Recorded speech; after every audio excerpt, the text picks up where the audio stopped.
Hey, greetings everyone, and welcome back to another episode of Plan B Success.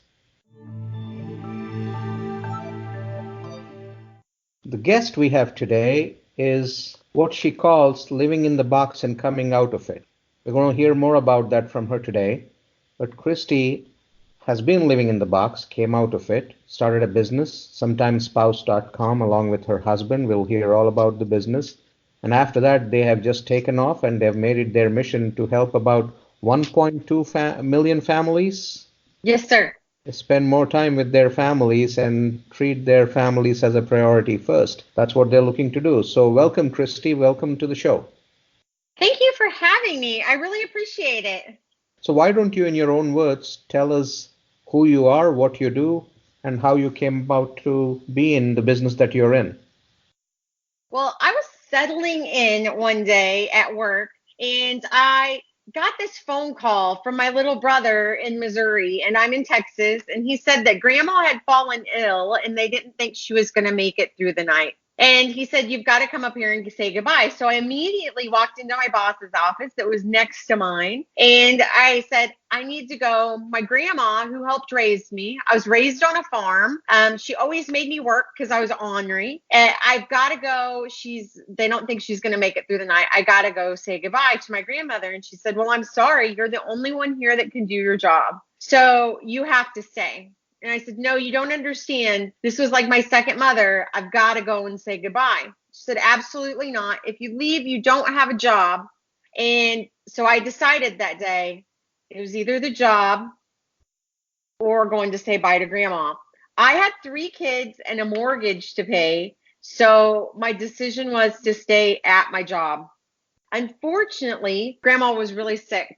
So I had to see her. My brother was a millennial, so luckily he was able to hook up Skype like we're on today. And I got to say goodbye to my grandmother via Skype.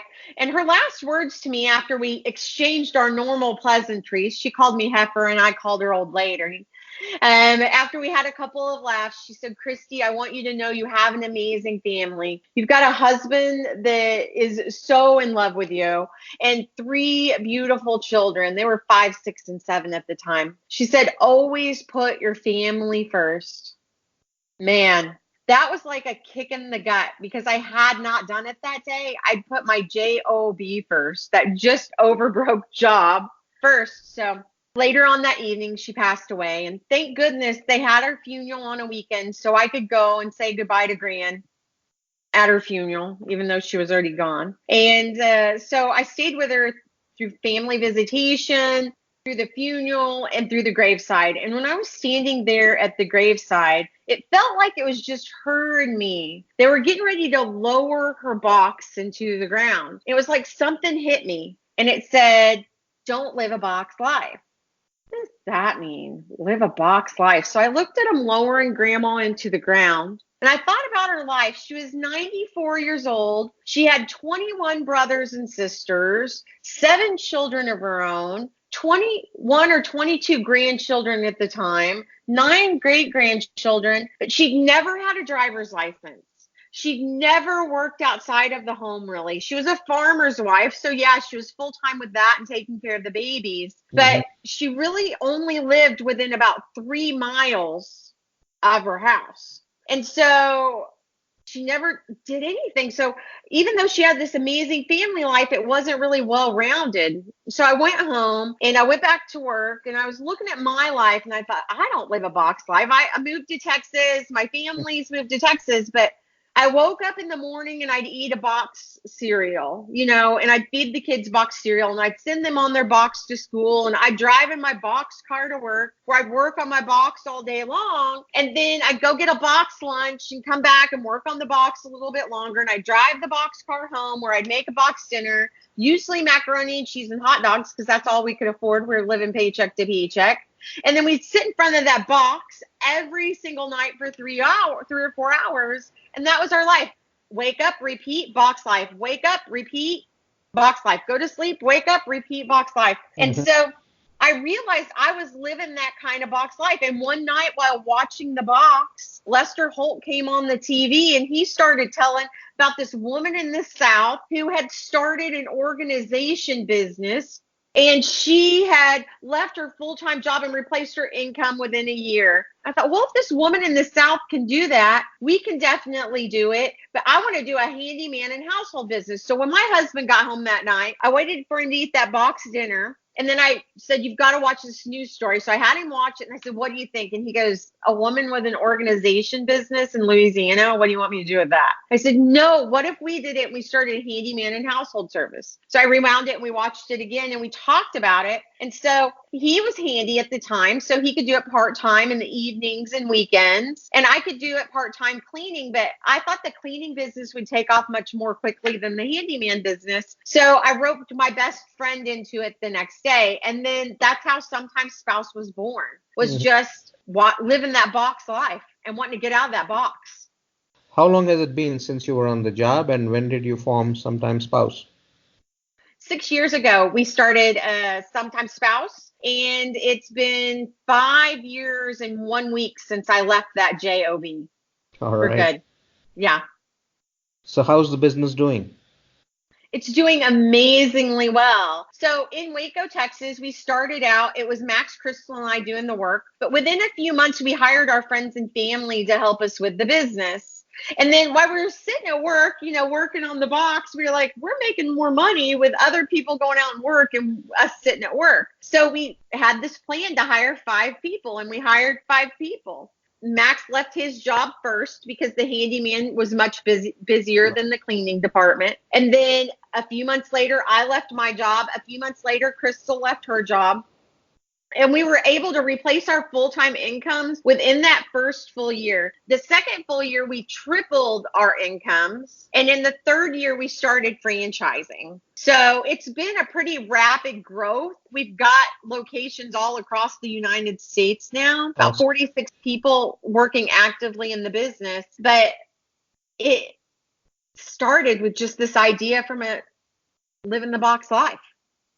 So what have you learned since the time you've started the business? How do you market it? How do you grow it? I didn't know anything when I started it.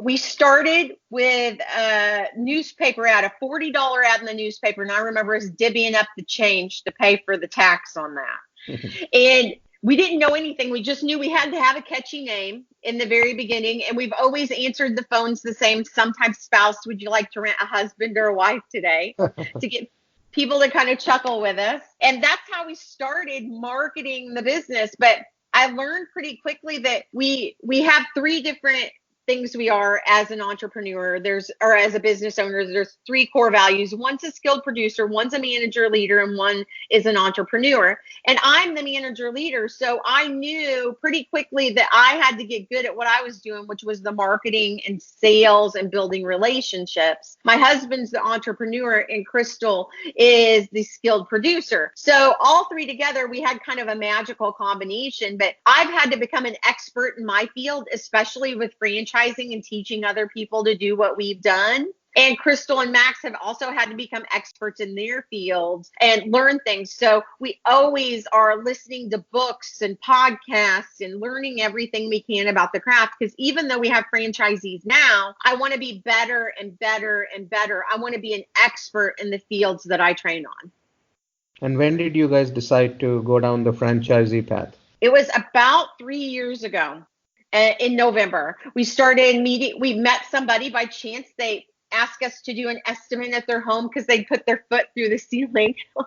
And my husband, when he was out there, said, my wife wants to meet you. She wants to learn how to franchise. And before my husband even got back to the office, Patrick had called and he said, let's have lunch together. So we had a lunch that was supposed to be an hour long. It was 3 hours long because I took my handy dandy little notebook and took lots of little notes, and asked him all these questions. And I said, you know what? I just don't think we're ready yet. And he said, I think you're ready. You just have to do it. And so I don't know. It was scary. I didn't want to go out of my comfort zone. I didn't want to get out of that box, right? Because it's so nice and comfy in there with the blanket. So we met with him about a week later with one of his business partners. Maybe you aren't ready. And I said, who are you to say we're not ready? That's what I had to hear, what I was saying to myself. And once he said it, I was like, no, we're ready. We're going to make this happen. So within 6 weeks, we got our franchise disclosure document ready and put in systems to implement in Sometimes Spouse. And we started franchising 3 years ago in November. And how many units do you have? How many franchises do you have around the We have country? 46 people working actively in the Okay. business. We've helped hundreds of people get started in the business, but some of them don't make it, unfortunately. And then some of them aren't open yet. During the last 6 years that you've been running this business, I'm sure you've had some high times and low times. What would you consider the lowest point while you were actually running a business? Man, have you ever heard that song, A Million Different Little Reasons? Uh-huh. I say about every day something happens in business that you could choose to go back to the way you were living before, living, paycheck to paycheck, working that job. So there's been a million different little reasons, but the lowest point was probably the hardest point. I don't think it was the lowest, but the hardest point was probably when I lost my first franchise, because I didn't understand how they couldn't just duplicate what we were doing. I didn't realize at that point it was about the action they needed to take to be successful. Because if they're not successful, they always blame us. Even though I've got so many others that are lined up here making tons of money, they still can't figure out that it's the action that they neglected to take, or they took that system and then they tried to reinvent it when they didn't have to reinvent. So that probably one of the hardest points was when we lost our first franchise. That was the biggest blow, I think, in the beginning. Do you currently run your own unit, or are you pretty much overseeing the entire company at this point? We oversee the entire company, but I do own multiple units throughout the state of Texas and beyond. Okay. So some of them are company-owned franchises. Okay. And then what do you think has been the high point? Do you think you have had a high point, or you're looking forward to something more? You've always got to have something to work towards, right? Mm-hmm. So I've had multiple high points. I never would have thought that I could have a business that did 7 figures in 1 year. I never would have thought that I could have convinced somebody else to get started in this business. So, selling that first franchise was definitely a high. And being able to meet the people I've met and help the people I've met, because our mission here at Sometimes Spouses is to help people put their family first, from our customers that can't take care of those honeydews to our franchisees that want that freedom and flexibility and great pay in their life. So to be able to talk to those people and help coach them through it and see them make those, leaps of faith. I was just talking to a franchisee earlier that he's like, Christy, I can't believe that this is happening. And I'm like, it's exactly what we've been coaching you for. You've been working so hard. His wife got to leave her full-time job and now work with him hand in hand, building Sometimes Spouse. And it's pretty amazing to be able to see somebody that used to be a nursing home administrator, that he was on call 24/7. And now he gets to see his wife every day and work with her, which is what he really wanted to do, and be there for his son, who's now 7 years old. It's been amazing to see that people be able to put their family first. It's just the biggest paycheck of the heart, or people to come up to you and go, you are such an inspiration. Like, just a woman that started a handyman and household company. What do you mean? And they're like, no, like, you left that way of life and you show other people that they can do it too. So it's been an amazing journey. And every day there's something like that. But of course, I do look forward to going national in 2020 and also international in 2025. Oh, very nice. Awesome. Yeah. So let me ask you this. So what's with the 1.2 million change number in terms of helping those many people get closer or prioritize their families first? Well, I'm a firm believer in any number that ends in 0 is a big old fat lie. So that's where I came up with 1,204,732 people that we wanted to help put family first. The average family spends about 36 minutes a day together, and we want to help you get that time back with your family. And most of the time, They're on a screen of some sort. So we want them to put that stinking phone down, turn off the computer, turn off the TV, and interact with your family. So we came up with that number by the three partners sitting down and talking about the important numbers in our lives. And we came up with 1,204,732 families because we want to put our ding on this universe. Because as a social worker that I used to be, they beat that out of you in about 3 weeks that you could change the world. I'm a firm believer that you can change the world, but you have to know where you're going towards to change it. So that's where the number came from. And I know I won't hit it overnight. It'll take me about 20 years is what I'm thinking. But man, to help that many people, that's a lot of families. That's a lot of humans on this planet that are going to sit there and think about putting their family first. Are you guys actually tracking that number as to how many people you're helping? Yes, sir. It's about 10,349 as of this morning. Wow, that's awesome. So, Christy, I'm going to ask you a few questions, and whatever comes into your head, let me know what your answers are. What are you most thankful for? I am most grateful for the amazing family that I have. And that family doesn't necessarily have to be blood. It's my kids, my husband, my best friend, my niece, and the people that are brought into my life that they start as friends and then they become family. Awesome, awesome. And what are you most scared of at this point? Man, I couldn't truly be an entrepreneur if I didn't say failure. That's a big one. But, the thing I'm trying to recondition my mind on, and it's the hardest thing to recondition your mind is, failure makes you who you are. You can't get to the top of the mountain without falling down a few times, right? So I'm a firm believer that those are character building days when I have those minor failures. I had a failure this morning and, it hurts a little bit, but without pain, you can't grow. Think about when you're having a baby. You can't have that baby without pain, right? So that's those little failures that get you all the time, but you've got to keep your mind going towards that end goal. The first year you did mention that you had highs and lows, and there were times when you thought of, hey, maybe I should have stuck to my paycheck. But let's say, discounting that first year, over the last 5 years, have you ever had that thought at all? I'm not going to lie, the thought has popped into my mind. But then when I start going and looking at a job, right, they don't pay me nearly as much as I get paid at Sometimes Spouse. They don't give me that freedom and flexibility. I can't just take off. I have to report to someone. I was signing up the other day to help out in an organization. And this is, my ego gets in the way all the time. Even though I think I get it reared in, it still comes out, right? And I was signing up for an organization, and I went to the first meeting, and it was I think some booster club for my daughter's basketball, but I knew I had to do it. She's only got 2 years left. And I'm sitting there and I'm listening to the teacher, and she's amazing and I love her. She's an amazing coach. But this parent next to me goes, "Here, pass this on." Who is she to tell me what to do? I was like, wait. I'm in a different element, Christy. You got to think about this. So when I start thinking about somebody else telling me what to do, even though I do have partners that I have to talk through, we know how to talk to each other, right? When you go into a different kind of organization, they're your boss. You have to live for them. You have to go by their criteria. If I want to take off at noon and get on my stand-up paddleboard, I don't have to tell anybody, and I can be gone for 2 hours, right? I couldn't do that with a job. They'd tell me what to do every time, and it wouldn't work. I think I'm unemployable at this point.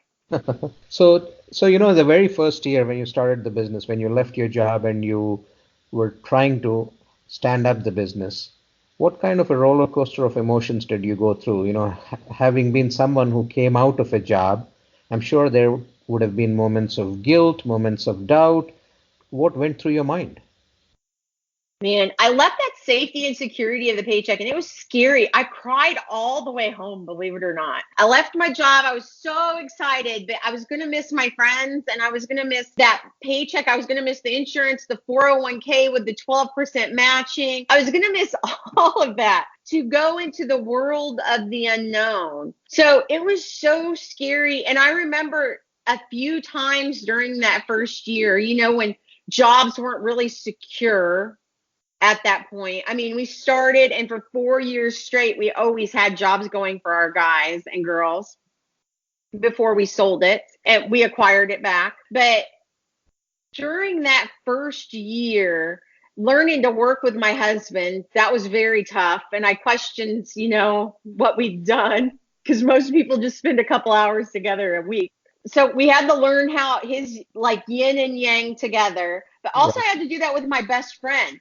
So it was a learning curve. My best friend had a different work ethic than the work ethic that my husband and I had. So I had to learn how to work with that and how to mold us all into the kind of the same work ethic so we could work together throughout the years. And I'm not going to say there hasn't been hiccups over the last 5 years, because we've had disagreements. We've had partner meetings where I didn't know that anybody was going to make it out alive, but we made it through. And the spoils that we have now, and the spoils we're going to have 5 years from now, are going to be just amazing. I mean, one day I'll be able to afford my own island. People talk about that, but you're not going to have your own island working for somebody. I'm building something with a residual income built into it and 2 revenue streams that actually funnel to multiple different businesses. I will be able to buy an island one day, whereas most people will just dream of it. Right, right. So, what kind of preparation went into your transition from a job to a business? With you and your spouse, both of you getting into it, how were you prepared? Did you put some money aside, or what did you do, especially with running a family and having a mortgage to pay? The first year we did it part-time on our evenings and weekends, and we built the business one brick at a time. But before we left our full-time jobs, we had to have so much in savings. We had to have insurance for us and the family. We had to have workman's comp insurance before I would leave my full-time job. And we also had to have another form of insurance just so I could know that we had a safety net of some sort. Right. So that was all put into place before we left our full-time jobs. But transitioning from a job where you have to be there from 8 to 5 to a business that I could be there, I could not be there, that's a major transition. So when I worked my full-time job, I had off every single Friday. And I thought when I transitioned to my business, I could do that. It took me years to be able to do that. And I usually only take off 1 or 2 Fridays a month now for my own sanity. I call those thinking days. Mm-hmm. But that was a hard part too. Like, you can't just up and leave. You have to be there until the problem is solved, until the issue's solved, until you have jobs for the guys the next day, because it puts on a different layer, because now my responsibility is to employ people. So I Right. want to make sure that they have jobs so that they can feed their families also. And now it's an entire brand that we feed. So it's a lot different than that mentality. I come in, I do just enough not to get fired. I give it, 35%. Now I have to give it 110% every single day, whether I feel like it or not. Yeah, now you're actually responsible for so many more families than Mhm. just yourself. Awesome. So, continuing my questions, what are you most happy about? Man, the thing I'm most proud of is my family. I have 3 amazing children, and I know every single one of them. I have a different relationship with all 3 of my kids. I have this amazing love story with my husband and this life that we've built together. So, if I was asked that one thing, what is it that's most important to you? What makes you the happiest, brings you the most joy? It is definitely my family and my fur babies. Awesome. And what do you look forward to? What are the plans for the future? So right now we're still franchising in the state of Texas. We're looking for managing partners all throughout Texas also. And then in 2020, about June of 2020, we're going to go nationwide. And then in 2025, we want worldwide domination with Sometimes Spouse. All right. And what would you like your legacy to be? My legacy is to teach other people to put their family first. Money can come and go, things can come and go, but the most important thing that you could ever have in your life is your family. You've only got 940 Saturdays between the time your child's born and the time they go off to college. Spend time with them, make time, get interested in what your kids do. My kids hang out with me on the weekends. Of course, they go and do their things in the evenings with their friends, but we go out on the lake, we go hiking together, we go camping, we even go shopping. I know too much about dinosaurs because of my son. So be interested in what they're interested in. Don't make it all about you, make it about them, because you've only got a short period of time with them. Very nice. Awesome, Christy. This is great. I really hope Something Spouse does well. You guys branch out, go national, international, and kick it out of the park. And I do hope that you meet your number, 1.2 million change. Whatever number you have, you're able to change those many number of lives. Before I let you go, is there one takeaway for our listeners that you'd like to share? If you want to start your own business, start it as a side hustle and then grow it. Get it to overtake your full-time gig. You can do it. If a small town girl from Missouri can do it, anybody can do it. But the number one thing you have to do is you have to take action. You just can't sit there and think about it for 10 years because somebody else is going to come up with that great idea and overtake yours and have 10 years on you. So just do it. That's all you have to do. And when you're doing it, put your family first. Awesome. Thank you so much, Christy. It's been a pleasure having you on the show. Thank you and wish you the very best. You too. Have a great day. Hey everyone, I hope you liked that episode. Please make sure that you subscribe to Plan B Success Podcast on your favorite platform or go to www.planb.live. Share the word, spread the word. We are looking at growing the audience for this podcast. Others may benefit from this content as well. So go ahead and share it with someone you love, someone who can benefit. Thank you very much.